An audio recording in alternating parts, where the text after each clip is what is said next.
நள்ளிரவில் மகனுக்கும் தந்தைக்கும் மூண்ட தகராறு. என்ன தவறு செய்தாலும் மகனுக்கே ஃபுல் சப்போர்ட் செய்த தாய். மனைவி மீதும் மகன் மீதும் கடும் கோபத்தில் இருந்த கணவன் அடுத்த சில மணி நேரங்களில் அரங்கேறிய கொடூரம்.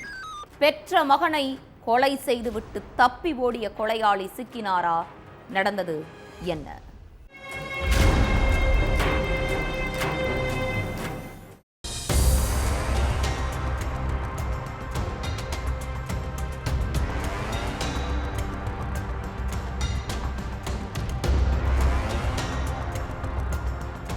அதிகாலையில் அரும்பாவூர் பகுதியில் உள்ள ஒரு வீட்டில இருந்து அலறல் சத்தம் கேட்டிருக்கு. சத்தத்தை கேட்ட பக்கத்து வீட்டுக்காரங்க இளைஞர் ராசுக்குட்டியோட வீட்டுக்கு ஓடி போயிருக்காங்க. அப்போ வீட்டு வாசல்ல ஒரே ரத்தமா கிடந்திருக்கு. அடுத்து வீட்டுக்குள்ள போய் பார்த்தப்ப கை கால் முகம்னு உடல் ஃபுல்லா வெட்டு காயங்களோட ராசுக்குட்டி உயிரிழந்து கிடந்திருக்காரு. ராசுக்குட்டியோட சடலத்துக்கு பக்கத்துல உட்கார்ந்து கதறி அழுதுட்டு இருந்திருக்காங்க தாய் ரேவதி. இந்த விஷயத்தை தெரிஞ்சுக்கிட்டு உடனே ஸ்பாட்டுக்கு வந்த போலீஸ் ராசுக்குட்டியோட உடலை மீட்டு போஸ்ட்மார்ட்டத்துக்கு அனுப்பி வச்சாங்க. அடுத்து ரேவதி கிட்ட விசாரணையில இறங்கின போலீஸ், உங்க மகனுக்கு என்ன ஆச்சு, யார் அவரை இப்படி வெட்டி கொலை செஞ்சதுன்னு கேட்டிருக்காங்க. அதுக்கு ரேவதி, நேத்து நைட்டு என் கணவர் ராஜாவுக்கும் மகனுக்கும் குடிபோதையில பிரச்சனை நடந்துச்சு. 2 பேரையும் சமாதானப்படுத்தி நான் தூங்க போயிட்டேன். காலையில எழுந்து பார்த்தப்ப என் மகன் ரத்த வெள்ளத்துல உயிரிழந்து கிடந்தான். என் கணவர் எங்கேயோ தப்பிச்சு போயிட்டாருன்னு அழுதுருக்காங்க. ராஜா வீட்டுல இல்லாததை தெரிஞ்சுக்கிட்ட போலீஸ் அவரை வலை வீசி தேட ஆரம்பிச்சாங்க.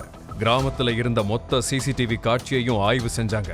அதுல மருவத்தூர் கிராமத்துல வேர்க்க விறுவிறுக்க ராஜா பதட்டத்தோட நடந்து போன காட்சி பதிவாகி இருந்துச்சு. அது மட்டும் இல்லாம ராஜாவோட செல்போன் நம்பரை ட்ரேஸ் பண்ண போலீஸ் மருவத்தூர் கிராமத்துக்கே போயிட்டு ராஜாவோட போட்டோவை காட்டி கிராம மக்கள் கிட்ட விசாரிச்சிருக்காங்க. அதுல கிராம மக்கள் கொடுத்த தகவலை வச்சு அங்க ஒரு வீட்டுல பதுங்கி இருந்த ராஜாவை சுத்தி வளைச்சு பிடிச்ச போலீஸ் அவரை போலீஸ் ஸ்டேஷனுக்கு கூட்டிட்டு போய் விசாரிச்சிருக்காங்க. பெரம்பலூர்ல உள்ள மேட்டூர் பகுதியை சேர்ந்த ராஜாவுக்கு 2 மனைவிகள் இருக்காங்க. அதுல முதல் மனைவி ரேவதிக்கு ராசுக்குட்டின்னு மகன் இருந்தாரு. 2வது மனைவி உமாவுக்கும் ஒரு மகன் இருக்காரு.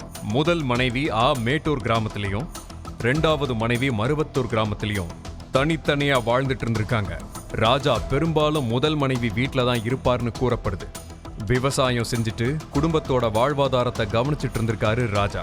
ஆனா இவரோட மகன் ராசுக்குட்டி வேண்டாத சேர்க்கையால மது போதைக்கு அடிமையாகிட்டாரு. எந்த ஒரு வேலை வெட்டிக்கும் போகாம எந்நேரமும் மது போதைன்னு ஊதாரியா ஊர் சுத்திட்டு இருந்திருக்காரு. ஒழுங்கா வேலைக்கு போ, இப்படியே மது குடிச்சிட்டு ஊரை சுத்துனா உன்னோட எதிர்காலமே வீணா போயிரும்னு மகனுக்கு அட்வைஸ் பண்ணிருக்காரு ராஜா. ஆனா தந்தையோட பேச்ச காது கொடுத்து கூட கேட்காத ராசுக்குட்டி டெய்லி மது குடிச்சிட்டு வீட்டுக்கு வர்றதையே வழக்கமா வச்சிருந்திருக்காரு.